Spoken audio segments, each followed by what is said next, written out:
CAA কি, আর এই CAA আইন থেকে মুসলিম সম্প্রদায়ের মানুষদের কেন বঞ্চিত করা হলো, এই সব প্রশ্ন নিয়ে এখনো পর্যন্ত অনেক মানুষের মনে কনফিউশন রয়েছে যে এই সিএএ আইন কি।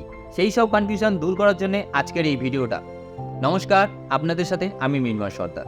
সিএএ কি জানতে গেলে আগে জানতে হবে ভারতীয় নাগরিকত্বের আইন সম্বন্ধে। 1955 সাল থেকে এখনো পর্যন্ত টোটাল 7 বার ভারতীয় নাগরিকত্বের আইন পরিবর্তন করা হলেও প্রধানত 5টি পয়েন্টের উপর ভিত্তি করে একজন সাধারণ মানুষকে ভারতীয় নাগরিকত্ব দেওয়া হয়। সেগুলো হচ্ছে, প্রথম, সিটিজেনশিপ বাই বার্থ, অর্থাৎ আপনার জন্ম যদি ভারতবর্ষে হয় এবং আপনার বাবা মা যদি ভারতীয় হয় তাহলে আপনি ভারতীয় নাগরিকত্ব পাবেন।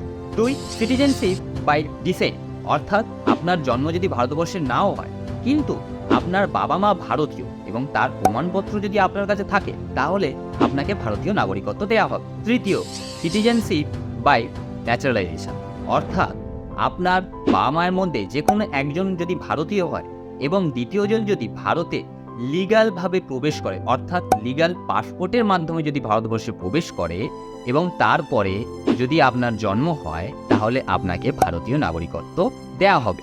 চতুর্থত, সিটিজেনশিপ বাই রেজিস্ট্রেশন, অর্থাৎ আপনি যদি ভারতীয় নাগরিক নাও হন কিন্তু আপনি ভারতীয় নাগরিকত্ব পেতে চান তাহলে আপনাকে ভারতবর্ষে অন্তত 11 বছর বসবাস করতে হবে এবং লাস্ট 12 মাস আপনাকে ভারতবর্ষের বাইরে কোথাও যাওয়া যাবে না এবং ভারতীয় 28টা ভাষার মধ্যে যে কোনো একটি ভাষা খুব ভালোভাবে বলতে, লিখতে এবং জানতে হবে, তারপরেই আপনি ভারতীয় নাগরিকত্ব পাবেন। আর পঞ্চম, citizenship by incorporation of territory, অর্থাৎ কোনো রাজ্য আগে ভারতবর্ষের মধ্যে ছিল না কিন্তু বর্তমানে কোনো পরিস্থিতির কারণে সেই রাজ্যকে যদি ভারতবর্ষের মধ্যে ইনক্লুড করা হয় তাহলে সেই রাজ্যে বসবাসকারী সমস্ত জনগণকে ভারতের নাগরিক হিসাবে ঘোষণা করা হবে এবং তাদেরকে ভারতীয় নাগরিকত্ব দেওয়া হবে। এইটা গেল আমাদের ভারতীয় নাগরিকত্ব পাওয়ার কিছু প্রধান নিয়ম। এই প্রধান কয়েকটি নিয়মের মাধ্যমেই আপনি ভারতীয় নাগরিকত্ব পাবেন। এইবার আসি এই সিএএ আইন কি। 2019 11ই ডিসেম্বর ভারতীয় পার্লামেন্ট থেকে বিজেপি সরকার ভারতীয় নাগরিকত্ব নিয়ে একটি বিল পাশ করে, যার পুরো নাম সিটিজেনশিপ অ্যামেন্ডমেন্ট অ্যাক্ট।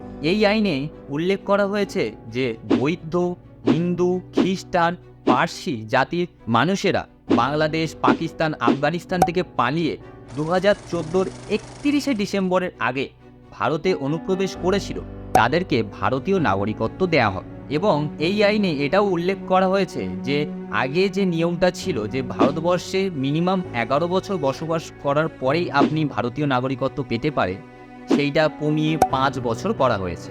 এবার এই আইনটা পাশ হওয়ার পরে আমাদের সবার মধ্যে কিছু কমন প্রশ্ন আর কিছু কনফিউশন দেখা যায়। সেগুলো হচ্ছে যে সব ধর্মের মানুষের কথা এখানে উল্লেখ করা হলেও মুসলিম সম্প্রদায়ের মানুষদের উল্লেখ করা হলো না কেন এখানটা। তো এই প্রশ্নে বিজেপি সরকার বলে যে 3টি দেশের কথা এখানে বলা হয়েছে সেই 3টি দেশই প্রধানত মুসলিম প্রধান দেশ এবং সেখানকার মুসলিমরা অন্য ধর্মের মানুষদের উপর ভীষণভাবে অত্যাচার করে, তাই তারা বাধ্য হয়েছে ভারতবর্ষে পালিয়ে আসতে। তাই শুধুমাত্র এই আইনে উল্লেখিত সেই সব ধর্মের মানুষদেরকেই ভারতীয় সিটিজেনশিপ দেওয়া হবে, মুসলিমদেরকে নয়। কিন্তু আমরা জানি মুসলিমদের মধ্যেও আহমেদি, শিখ যেসব মুসলিমরা রয়েছে তারা অন্য মুসলিমদের কাছে অত্যাচারিত হয়।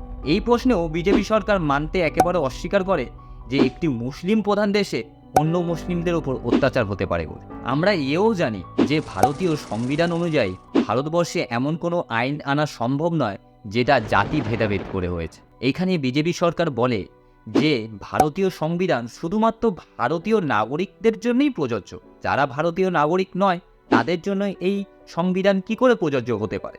এই আইনটা পাশ হওয়ার পরে আমাদের ভারতীয় মুসলিমদের কিছু কনফিউশন আসে যে তাহলে কি তাদের নাগরিকত্ব কেড়ে নেওয়া হবে তারা মুসলিম বলে। এই প্রশ্নে একটাই কথা আমি বলবো এবং ভারতীয় বিজেপি সরকার এবং সংবিধানও আমাদের বলেছে যে কোনো মানুষ যদি একবার ভারতীয় নাগরিক হয়ে যায় তাহলে কোনো আইন এনে বা কোনোভাবে তার নাগরিকত্ব কেড়ে নেওয়া কখনোই সম্ভব নয়। তাই ভারতীয় মুসলিম যারা রয়েছেন তাদেরকে আমি বলবো আপনারা নিশ্চিন্তে থাকুন, আপনাদের নাগরিকত্ব কেড়ে নেওয়া কখনোই কোনো সরকারের দ্বারা সম্ভবই নয়। এবং এরপরেও কিছু কমন প্রশ্ন আসে যে অনেক রাজ্য সরকার দাবি করছে যে তারা তাদের রাজ্যে এই আইন চালু হতে দেবে। এইখানে আমাদের ভারতীয় সংবিধান অনুযায়ী কিছু উল্লেখ করা হয়েছে যে ভারতীয় নাগরিকত্ব নিয়ে আইন একমাত্র কেন্দ্র সরকারই বানাতে পারে এবং কেন্দ্র সরকার যে আইন বানাবে সেই আইন প্রতিটি রাজ্যকে মেনে নিতে হবে। যদি কোনো রাজ্য সেই আইন মানতে অস্বীকার করে তাহলে সেই রাজ্যে রাজ্য সরকারের ক্ষমতা ভেঙে দিয়ে রাজ্যপাল আইন চালু করে এই সিএএ আইন চালু করা সম্ভব। তাই বিতর্কিত কোনো কথায় যাবেন না এবং এই ভিডিওতে আমি সম্পূর্ণ চেষ্টা করলাম আপনাদের সমস্ত কনফিউশন দূর করা।